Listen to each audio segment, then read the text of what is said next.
The Knicks postgame show is presented by Tri-State Audi. Visit your Tri-State area Audi dealer today. Tonight, Knicks at Atlanta. Jalen Brunson had 19. Knicks hanging in there, down only one after 3.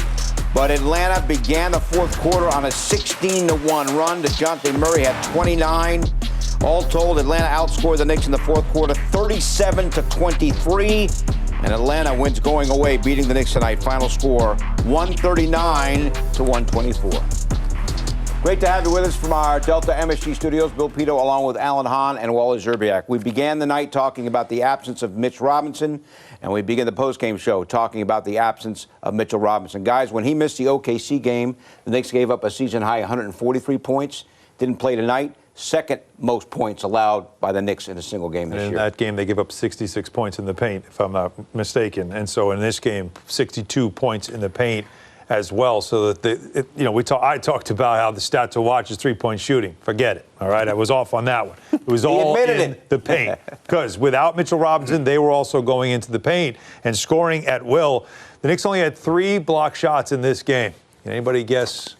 One player had all 3. The smallest guy on the floor, Jalen Brunson. Yeah, they were good. So, nice blocks too. Yeah, he made terrific plays. But it's as simple as that. You give up on a team that shot over 50% for the entire game, the Hawks. The Knicks were hot early. The Hawks were hot the whole game. But they still got to 14 offensive rebounds, which turned into 23 second chance points. So they're getting into the paint, scoring at will. They're shooting a high percentage and still getting 14 misses and putting them back for 23 more points. This is all the things that Tibbs talks about. Rebounding, important. Defensive field goal percentage, that's important. Paint defense, important. All 3 failed tonight. It shows Mitch's value. Right. Now, this is the first game, so the Knicks are going to have to make some adjustments. They're going to have to figure things out. Other guys are going to go to the film and they're going to see, how can we kind of, plug the holes and plug the gaps and stuff like that. But other teams know Mitch is out too. Like, believe me, when I used to go into a game and I knew, one of the best defenders was not playing against that, I'm playing against that team. That gives you the green light. That gives you confidence to go into that, go up against that team and do things that maybe you would not have done normally. And that's what I think the Hawks did. I mean, Okongwu and Collins, they were just running roughshod down low. And it was similar to when Mitch was out in the playoffs when the Hawks played the Knicks 2 years ago. That's true. The year of the pandemic, it was the same thing. Like, there was no help for Randle, and Randle's scoring. He had 32 big points, but Randle on the defensive end of the floor, he's going to hold his own. But when you have that enforcer out there, it's like, in hockey, when you got the guy that you don't want to mess with, that's on your line and keeps order. That's what the Knicks are missing, not having Mitchell Robinson. And the backcourt, Murray and Young, 29 for Murray, 27 for Young. Each of them only hit 1 3. So again, they also were able to get into the mid-range. They were able to get, and we talk about Mitchell Robinson at the rim. Mitchell Robinson's very good in pick-and-roll defense. He can slow you down. He can catch up. He's got the long arms. And though when these two guys were getting to the elbows and just making floaters and runners, the Knicks just didn't have any answer for it. So it was a frustrating night defensively for the Knicks. A lot of pushbacks a couple of times by then. And we will have to talk about also the bench getting an opportunity in the start of that fourth quarter.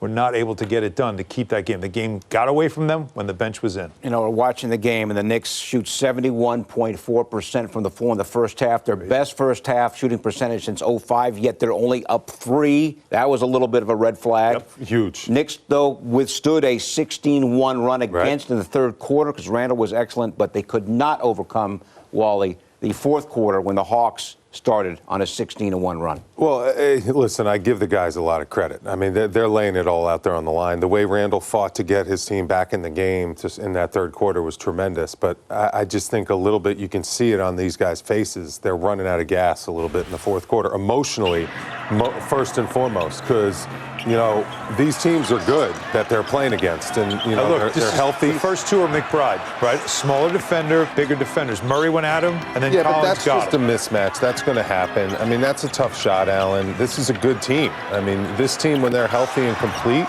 Bogdanovich didn't shoot the ball great in the first half, but he's a very capable scorer coming off the bench. Right? See him? Like Murray getting into the paint. And all this stuff into the paint. Offensive rebound. That's like you're right. That's like I said. You know, teams are going to look at the Knicks and they're going to say they don't have their guy back there.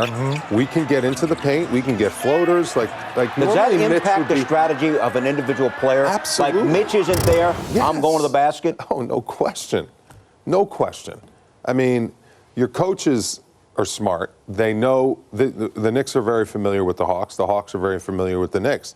They know how important Mitch is to protecting the rim and the defensive schemes and the defensive rotations for the Knicks. And they know how great of a defensive team the Knicks are. They're number 3 in defensive field goal percentage. They're top 5, top 10 in pretty much all the defensive stats and categories. But they know without Mitch there, they're not going to be able to keep that up.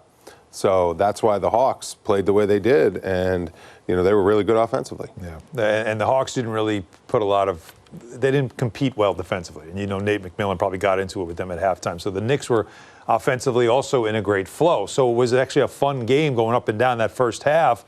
But once the Hawks came out and tightened things up defensively against the Knicks in that second half, that's when things really were different. If you didn't have Julius Randle going for 17 of his 32 in the third quarter, the Hawks would have run the Knicks off the floor in the third quarter. Because Randle was able to have such a big third quarter, Knicks were able to get things tight going into the fourth quarter. Yeah, and that was important because it was Trae Young, their star, that was making that push as he had 9 straight points in an 11-0 run. And Julius Randle said, no, this is not going to happen. We've seen this movie before. Someone's got to take over. And he did that. And he made sure what looked like a game that was going to get away from them in the third quarter, down by 13. He pushed back in a 14-5 run. He had himself some buckets. Look at that shot. I mean, really good plays here by him, showing that power. Wally alluded to how, you got some tired legs. How about the 4-point play? Only the second one of the season for the Knicks.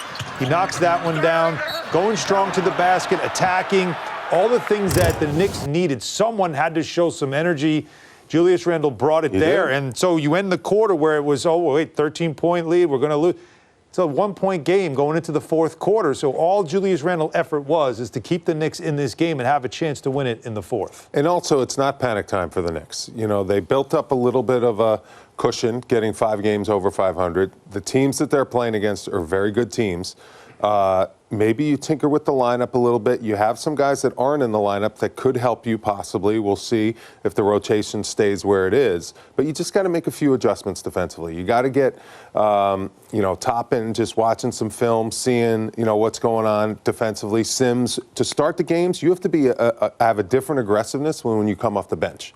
And I noticed at the beginning of the game, Sims was playing his role, but he's got to get out there and really show on those screens, not allow those guards to get into the middle of the paint. And I think that will make a big difference. And I think he'll adjust and he'll get better as he continues to start. Mitch's value, I think, is understated and not always that visible, right? As a player, I wasn't a great defender. I mean, I was okay. I was a good team defender. But when I had a guy like that, having my back. Against screens in particular, right? On screens, on dribble penetration. You go out, you close out to shooters, and you're not worried about them going around you because you know he's back there. I mean, it is a totally different mindset as a player when you don't have your anchor back there. You don't see it here in the box score, but you see it in other places. He's one of the best box-out centers in the league, and that's important. Box-out is how you get to rebounds. He does that very well. His help a lot of times just to let you get through the screen. Just the way his arms slow you down. Just his presence. He gets wide. He has wide base, wide arms. So when guards come into the paint, they see that.